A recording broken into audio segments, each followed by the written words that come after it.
Hi everyone. Right, this is the review of my last book in the challenge for 2016, and it's coming early. I'm filming this quite late on Thursday evening, so I'll upload it tomorrow. And I got through this. Well, I got through this book. I suppose you could say unexpectedly quick, but then at the same time it is like one of my favourite book of all time, so I was bound to read it quite quickly and quite very easily, as well because I've read it so many times before. But yes, so the book that I have been reading this week is the absolutely wonderful Wuthering Heights by Emily Bronte. Now I have three. I've dug out. I've got 3 DVDs, I've got a radio play and 2 copies of this book in my house. So yeah, this is the one copy that I'll be reading, the actual book. And the other copy I've got is a poster, which is the entire text of Wuthering Heights, but put into a poster form, and this is a bedroom. And there's Kathy's ghost on the moor, and it's all blurry and horrible, but yeah, this is my other copy and I've had it framed and everything, so there we go. That shows how much I love Wuthering Heights. Anyway, I better put that down. Okay, so Wuthering Heights, in case you haven't read it, this is the absolutely astonishing only novel written by the wonderful Emily Bronte. Sadly she passed away before any other works could be published, and it follows specifically the characters of Heathcliff and Cathy. Now, Cathy and Heathcliff have this wonderful, electric, full of hatred, full of intense love relationship, unlike anything that I've ever read before. And I love Emily's writing. She's got an extraordinary writing style in this book. When this book begins, we're actually meeting somebody who's working for Mr. Heathcliff, who's renting out a property of his on the moors, and he stumbles across Heathcliff's house at Wuthering Heights and has to stay because of the bad weather. And whilst he's staying, he realises he's in a room that used to belong to a woman called Cathy, but he doesn't know who that is. And whilst he's sleeping, he hears this knocking at his window. He thinks it's just the storm, the branches of the tree hitting the window. And he goes to the window is irritating, and he goes to the window and sees a woman on the other side of the window saying, let me in, I'm Cathy, I'm lost on the moors, help me. And he screams and all this lot, and Heathcliff throws him out the room. And so he learns from the servant who used to work there, a woman called Nellie Dean, learns the whole history of Heathcliff and Cathy, and then obviously it time jumps to when they were children and goes all the way through to the very end. So I won't go on and on about various each event that goes in chronological order, because obviously I don't want to spoil it for you guys who haven't read this book. But I strongly recommend that you read this book. It is, as I said, well, I think I was probably about 15 when I first read this book. I would say 15, maybe 16 when I first read it. And obviously I've read lots of books, before then. But there was something about Wuthering Heights, and as soon as I finished reading it, it just stuck with me. It has always stuck with me. There is something about Heathcliff and Cathy's relationship that I can't get out of me. I can't get out of my heart, my soul. I can't do it. There's such a fire in it, and it's they're this pair who. Cathy even says it at one point when she's talking to Nellie, and she says, because she's comparing Heathcliff to another character called Edgar Linton, who comes along, who becomes a love interest of Cathy, and it's the battle between these two men for her affection, and also where they sit in her heart as well is part of this battle. Anyway, and in this she says that Heathcliff is more herself than she is, and Edgar and Heathcliff are like frost and fire, complete polar opposites. They can never be similar. And she goes on to then say how whatever us, her and Heathcliff, whatever his soul is made of, mine is the same.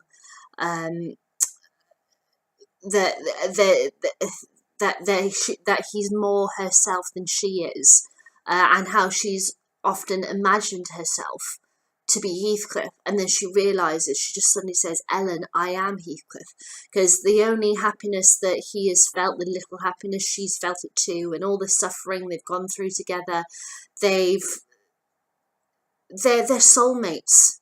They always have been since they were tiny children.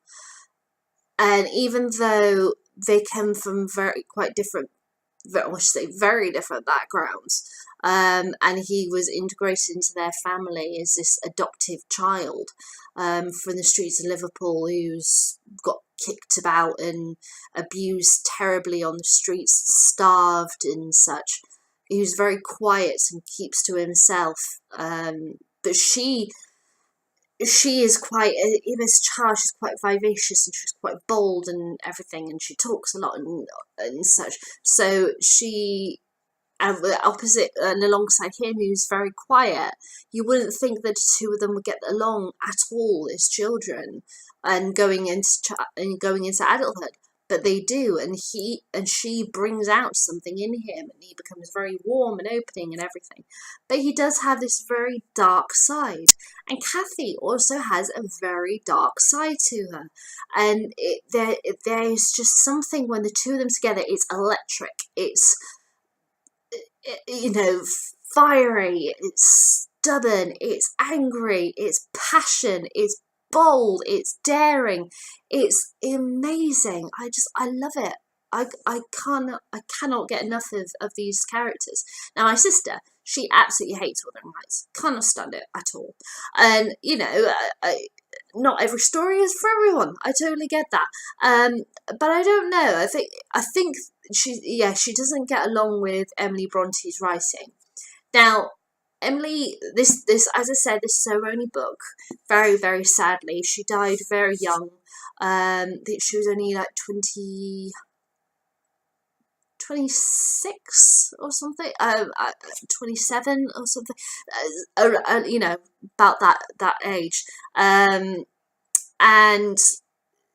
she grew up on the moors with her siblings, and you can tell she adores the moors. The moors are a character in their own right in this book, and they it reflects the wildness of Cathy and Heathcliff's relationship, and them as individual characters as well. So it's also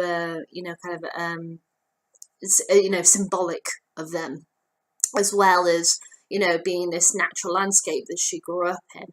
You could tell that she loved it, because you get that way with writers. I mean, if you look at like Winston Graham with the Poldark books, you can tell from the way that he writes about that land that he knows that land so well, that he adores that land.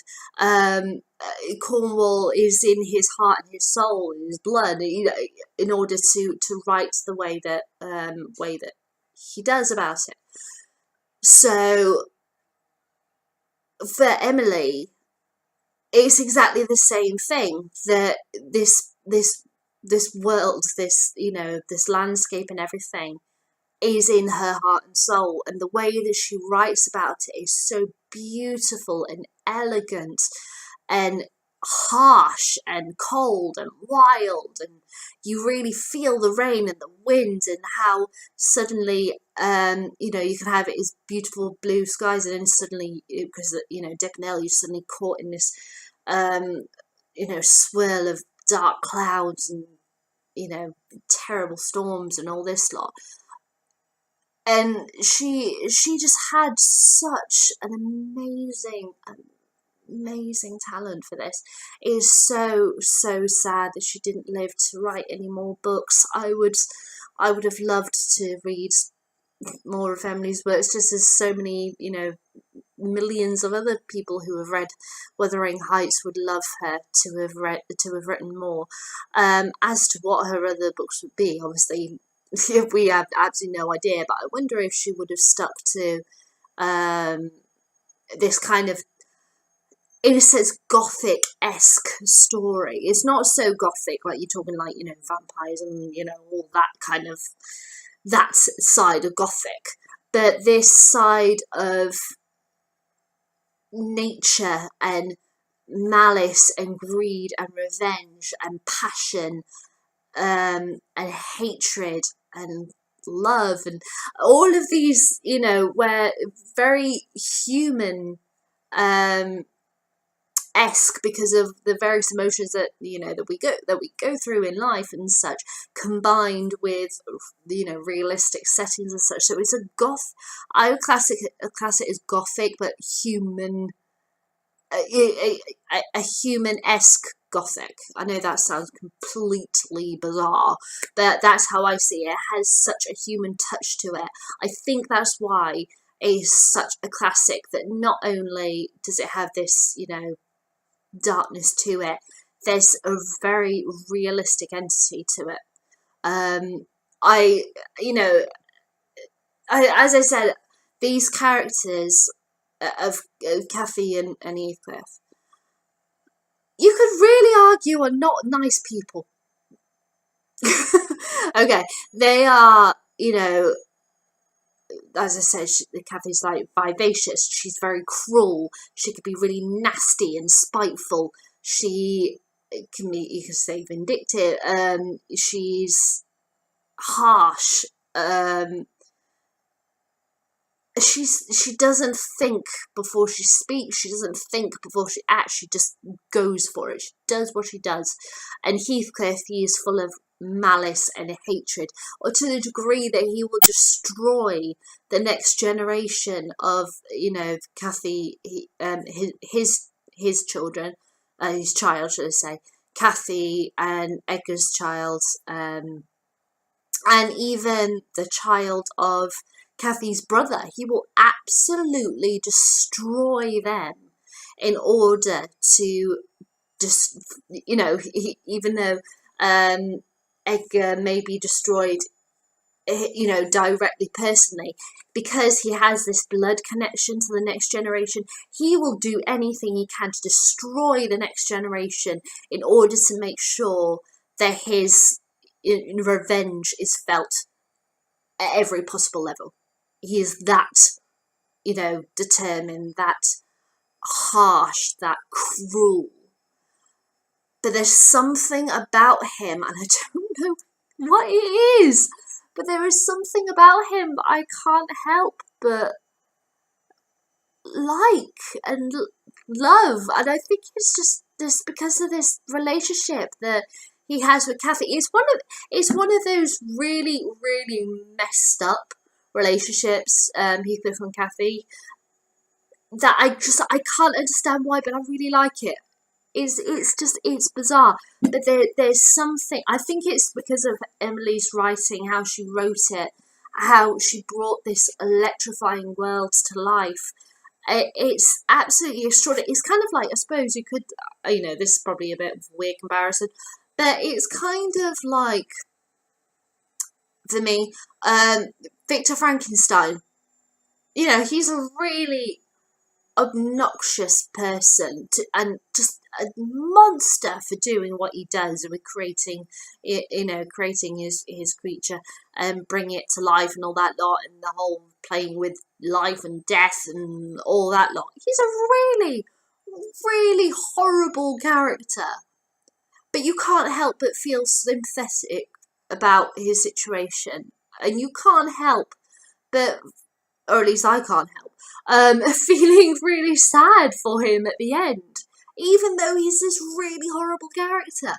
It's, yeah, there's just, I don't know what it is, but there's something about Wuthering Heights that just captures me and is stuck with me since I was about 15, 16 years old, and it's still there, and I still enjoy every single moment being in that world. Um, I adore it. I think there was Emily Bronte was a really unique author. There's not many authors that you come across that had that that wow factor about their writing, that just sucks. It feels like almost like it sucks the air out of my lungs. I'm so enthralled by it. It has such a punch to it, that it just, you feel it really deep within. And yeah, there's not many writers who has that ability. And as I said, it was absolutely devastating that we don't have any other works by Emily. But what an amazing piece of work for her to have left us with. And I will always have, always have and always will for the rest of my life be grateful that Emily Bronte wrote Wuthering Heights. It's a story that I love it. I love it. Okay, I think I better stop talking about that tale, so I'm going to carry on gushing for her age. So let's talk about various adaptations.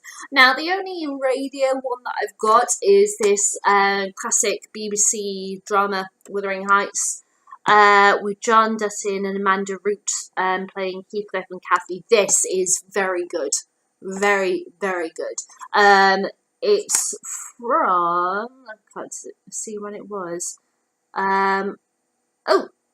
1995 was when it came out. This is a specific classic drama cover, but I don't know if there's any other covers that you can get it any other way. But yeah, I've got this on CD. As far as I know, it should be available through iTunes, but that's the cover in case you want to check it out. And yeah, so I really do recommend this. Is really quite good. Really thoroughly enjoy listening to it any time I listen to it. Now, when it comes to film and TV, I kind of have a weird mixture of feeling about it because, right, this radio drama follows the book really well, really, top notch. But it tends to be that radio dramas, they tend to be able to follow book adaptations better than film and TV, just because they have the time to be able to do all the various things. They don't tend to edit out or change endings or stuff like that, whereas TV and film do. So the three that I've got on DVD, I like them for their own unique individual ways, but I would kind of want, I know this is going to sound really weird, I would kind of want to have little things, elements from each one, and bring them together to make my perfect adaptation of Wuthering Heights. All of them have their flaws, in my opinion, but I do like them all for their own individual unique element. Okay, so the first one is the Mel Oberon and Laurence Olivier version of Wuthering Heights from 1939. This is how you do chemistry between Heathcliff and Cathy. Those two, my God, are fantastic Heathcliffs and Cathys. Oh God, there's a moment where Heathcliff gets really angry about her with him having dirty hands, and they're having this argument with each other, and she slaps her so hard across the face and says, "Have them," and slaps her again and goes, "Have them where they belong," and then storms out. And it's like, whoa, where the heck did that come from? It is just, the two of them together are extraordinary. Now, the negative, it doesn't do any of the second generation stuff, nothing like that. They've changed stuff in order, because the second generation stuff isn't there. They've had to change certain things about sequence of events happen to the characters later on in their lives. That's Heathcliff, Cathy, and Edgar I'm referring to there. Oh, and also Isabella. Sorry, they changed Isabella's fate as well in order to make it work for the change. But yeah, absolutely adore the chemistry, love the cinematography and all that lot, but the second generation stuff is out. And yeah, so, and especially Heathcliff's ending is the thing that gets changed most often. But yeah, his one does get changed in this, but it's one where I actually kind of like it. I really do quite like the way in which Heathcliff finishes in the story in that one. Now, a bit more of a modern one, but still a bit of ways. This is Wuthering Heights, starring Juliette Binoche and Ralph Fiennes from the sort of mid to late 90s. Now, this one does the second generation stuff brilliantly. It's all there. It follows the book. It even has Heathcliff having the correct way that he ends his story ends in the book. Fantastic. What's the problem? There is absolutely no chemistry between Juliette Binoche and Ralph Fiennes. Honest to God, it's really quite boring. When they're together, there's just like, yeah, really don't care. When various events happen, and then it's Heathcliff, and he's doing his stuff, revenge against the second generation stuff. That's when I sit up and go, oh, right, this has really got something to it. But until then, these two, yeah, no chemistry, no, yeah. So, but I've still got a copy because I enjoy it from that midway point, as it were, when it shifts and Heathcliff sets his revenge on Cathy and that. And then finally, the third one I've got is the recent TV adaptation from 2007, or is it 8? No, 2008, sorry, of Wuthering Heights, starring Tom Hardy and Charlotte Riley, that ITV did. Now, this one doesn't do Heathcliff's ending like it's meant to. It does the next generation stuff okay. It's very right. The cinematographies in these two versions get the darkness and the bleakness very, very well. This one don't really go there. And there's some bits in it that have just completely made up, and I'm a bit like, ugh. And and Heathcliff's ending is just like, oh my God, why have they done that? So many versions of Wuthering Heights have it that Heathcliff's end is exactly the same as this version. It's not in the books. Why do you do it? It just, it really annoys me. But why do I have this on DVD? Because of this man right here, Tom Hardy. I really enjoyed his interpretation of Heathcliff, and there's this moment, I won't reveal why it's happened, what's caused it to happen. There's a moment where he's in a garden and he's talking to Nellie, and he has this speech, and then he kind of bends over and it's against a wall, it's a stone wall, and his hands are up on the wall, and he lets out this scream, and it's the really tortured scream, and you feel it in your gut, and I'm like, oh my God, Tom, that was fantastic.